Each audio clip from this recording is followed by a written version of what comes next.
Bénédictions, chers sœurs, frères.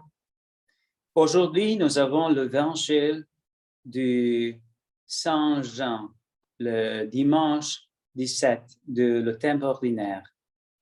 Nous le lisons ensemble. En ce temple-là, Jésus passa de l'autre côté de la mer, de l'autre côté de la mer de Galilée, le lac de Tibériade.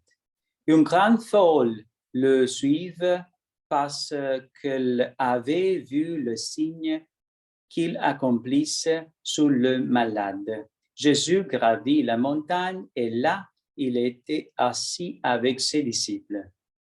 Or, le Pâques, la fête des Juifs, était proche. Jésus leva les yeux et vit quelle foule nombreuse venait à lui. Il dit à Philippe, « Où pourrions-nous acheter du pain pour qu'il y ait à manger? » Il disait cela pour le mettre à l'épreuve, car il savait bien, lui, ce qu'il allait faire.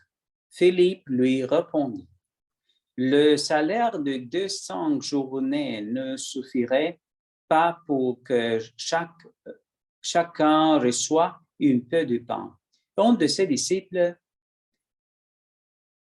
André, le frère de Simon-Pierre, lui dit, « Il y a un jeune garçon qui a 5 pains d'orge et 2 poissons, mais qu'est-ce que cela pour tant le monde? » Jésus dit, « Faites à ce soir le jeûne. » Il y avait beaucoup de l'herbe à cet endroit. Il assiste donc au nombre d'environ 5000 hommes. Alors Jésus prit le pain et après avoir rendu grâce, il le distribua aux convives. Il leur donna aussi du poisson, autant qu'ils en voulaient. Quand ils le mangeaient à leur faim, et il dit à ses disciples, « Rassemblez le morceau en surplus pour que rien ne se perde. » Il le rassemblait et le remplit 12 paniers avec le morceau de 5 pains d'orge. Restait en surplus pour ceux qui prenaient cette nourriture. À la vue de ces signes que Jésus avait accomplis, les gens disaient, « C'est vraiment lui, le prophète annoncé, celui qui vient dans le monde. » Mais Jésus savait qu'il allait l'enlever pour faire de leur le roi. Alors, de nouveau, il se retira dans la montagne lui seul. Acclamons la parole du Seigneur. Nous rendons grâce à Dieu, Jésus. Voilà, chers sœurs, frères, aujourd'hui, nous pouvons rappeler que Jésus, c'est le roi de notre cœur. Jésus veut nous dire dans ce évangile d'être préoccupés pour les choses matérielles. Pour ça, nous devons aussi avoir le courage que chaque matin que nous réveillons, nous pouvons dire, « Jésus, je te donne mes yeux, mes bouches, ma volonté, je veux vivre en paix ce journée. » Après, nous devons alimenter notre vie de Jésus avec la parole, avec l'Eucharistie, et rester avec la paix de Jésus pour le matin, midi et après-midi et le soir.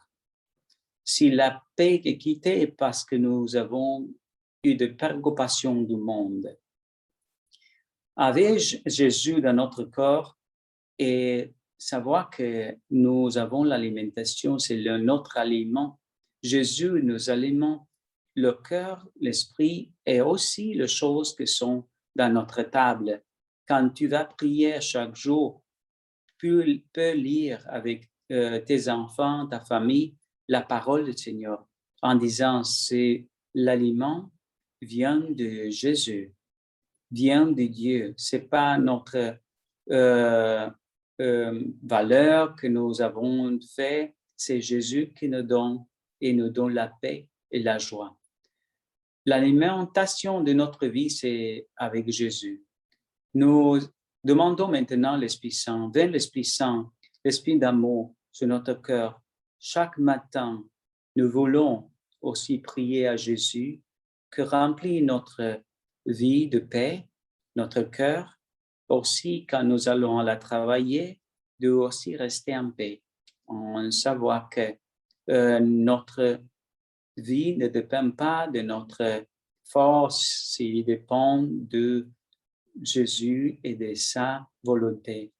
Viens l'Esprit Saint et remplit de paix notre vie aussi pour la nuit quand nous sommes fatigués et tu peux restaurer notre force pour démontrer chaque jour le Fils de Dieu que tu veux que nous sommes dans le Fils de Dieu Jésus.